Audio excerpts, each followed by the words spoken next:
Kenny here with Gardening Simplified. It's February 15th. We're going to do a little update on our seedlings, talk about garden prep and getting ready for different crops of the season. I'm going to start out here in the greenhouse. Our green beans are coming up. This row's a little bit slow to germinate, but it should come up. I'm going to water these again today, but you can see we got a pretty good stand down there. We've got some cold weather coming. It's going to be close freezing tonight, and when that says 34 or something, that means I'm going to cover them. And then the next night is supposed to be in the upper 20s, so I'll just leave these covered for a couple of days, and then towards the middle and end of the week, we're going to be down to 20 or below 20. This cold spell's kind of changed things when you're gardening. You definitely need to be aware of what you're trying to do. Now, I'm trying to plant stuff early, and in the greenhouse here, now it protects it against the wind. It should get enough ground heat that these shouldn't be bothered by this cold weather. Our transplants we had out here, we were just going to leave them out here. We covered them the last cold spell, and they did fine. But with this colder temperatures coming Wednesday and Thursday of next week, maybe Friday, it's going to be a little too cold for them to be out here. And instead of waiting until the last minute to move them, I went ahead and moved them today, and we'll see how they're doing. All our pineapples and citrus are hanging in there. I'm going to drop the covers on these, cover up the green beans, and then go in the house or in the shop, and we'll look at the other plants.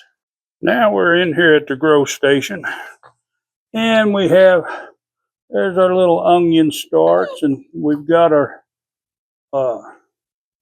cilantro, and we've got some different greens here, some cabbage, broccoli, and Mitchahili, and we've got a tray of bok choy. And this bok choy looks wiry. It always does. These have been outside in the greenhouse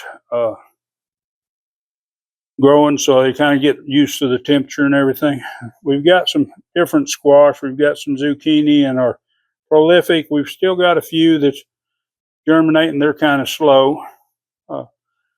We've got some burgundy okra here. These were from Save Seed from last year. And our lettuce. A lot of our lettuce, especially the red lettuces, seem to grow slow. Over in this one, we've got some squash and some pumpkin. I say these are acorn. Now, these were red curry squash, and I only had one come up. And then those last ones are pumpkins over there. The pumpkins are doing pretty good. Everything should be all right here, because I'm not going to plant until a week from Sunday. So it's going to be about 8 more days. Our cucumbers are looking good. Won't be long. We'll get them out. This is our watermelons. And with our watermelons, I want to show you something. These first ones in here, the middle ones that aren't growing good, and I'm going to take this seed off, let that open up. But these ones in the middle here, that there's just a few germinating. These are all sweet watermelons. They always seem to germinate slow. So what I did, I took some more and I put these in some water, soaked them good, and let them get plenty of water in them, and they germinated, and they're outgrowing the others. So sometimes you might need to do a little extra to get things to germinate. Now, these seeds here, I have my Hell's Best, which there's about 6 of those come up. And then this is the first Israel cantaloupe that's germinated. And these were put in 10 days ago. Normally I'd get faster germination, kind of like some of the others, but they are older seeds. And so what I've done inside, I've got some more, but I soaked them overnight. And up here on top, these are our tomato starts. They're looking really good. They could go in the ground now. It won't hurt them to be in the cell trays for another 8 days, but we're going to get these in the ground. Once that cold spell's gone, we'll have some that's, down around 40, but these plants, as long as it stays up above 36, they're going to do great. Our peppers here, if you follow along, these are our Emerald Giants. Our first batch didn't germinate at all. I used the same seed, but this time I put them in a tray. And when they started popping, I put all the ones that I could see roots starting out over here. And then I put what was left over here. Well, I've got one of them is germinating, the rest aren't up, but 6 is all I need anyway. But it just took a little bit more moisture for these seeds to come up, and then they came on.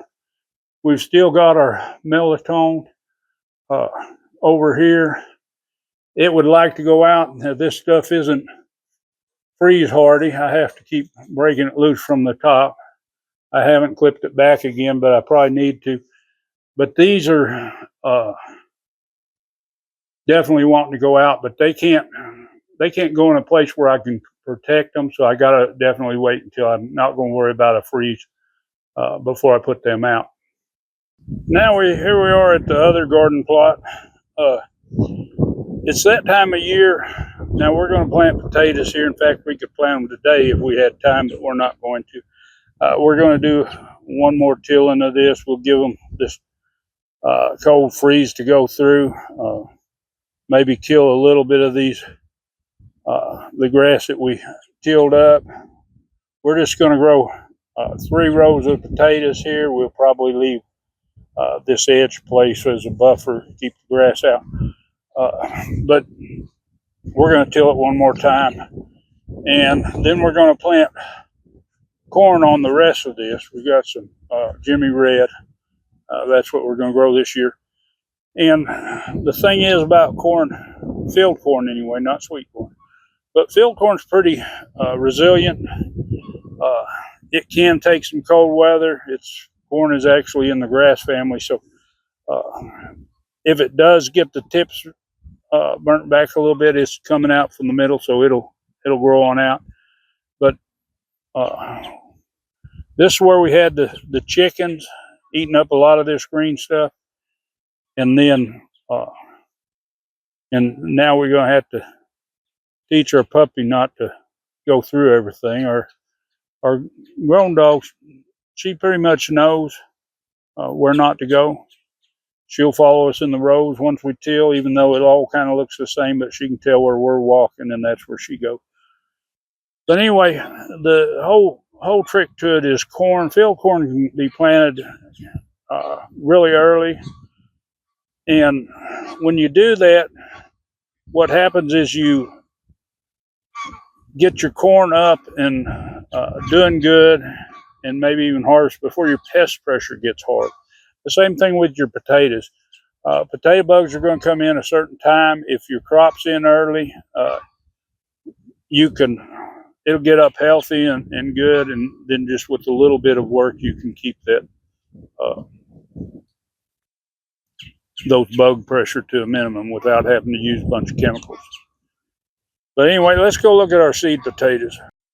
And here's some of our seed potatoes. Now, these are all potatoes from last year.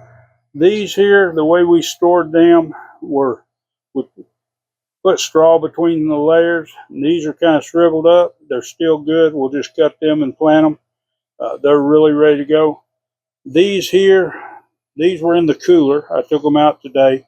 It won't take them maybe a week. They maybe start popping eyes. These were my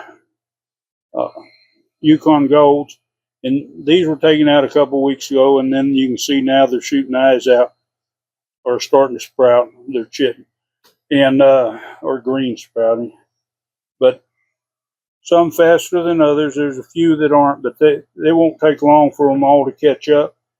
But this year I'm just going to plant the potatoes I have saved. I was going to buy some more Pontiac Reds, but I had a few left.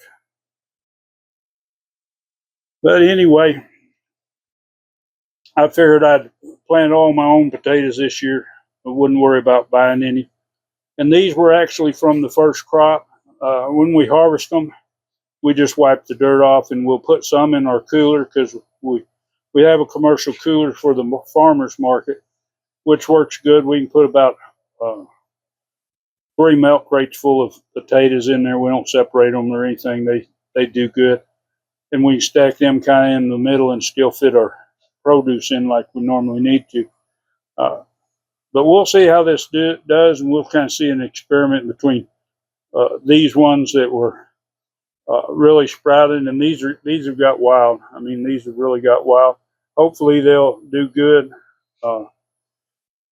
I don't remember. I remember planting some small ones that were sprouted like this, and they didn't do good when I over covered them. But we'll see how these do. But I want to make sure I've got enough other ones in case they don't do good. And also,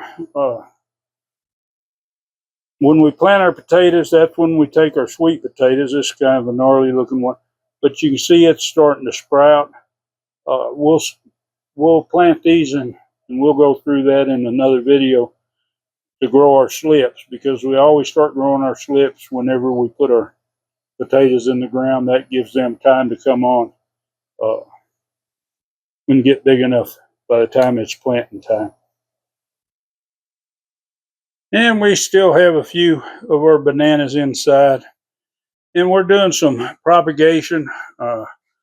We've got some good leaf sprout on our pomegranates. We've got a bunch of figs that's there and some more down below. We'll see how they do. We want some to replace some. Maybe we'll have some extra to take to the market. We've got a few blue leaf plums, and we've got some and some mayhaws. I can't never think of that, but anyway, they're kind of spindly, but we'll see if they grow. It's not going to cost a little bit of dirt, a cup, and some perlite. So anyway, and here's the rest of our cantaloupes. These have just been in here a couple of days. These are our Jerusalems and our Hell's Best. We soak those seeds. We'll see how they do. They should be jumping up here in 2-3 days. But anyway, I hope you enjoyed this update, and I hope it gets you interested in preparing, and make sure you prepare and understand, just like I talked about earlier. I had planned to put crops in the ground, but when your weather changes to a point to where it's too risky, it's just better not to do it. But anyway, give this thing a big thumbs up, share this video, and if you're not a subscriber, hit that subscribe, hit the bell, select all. Enjoy that gardening experience.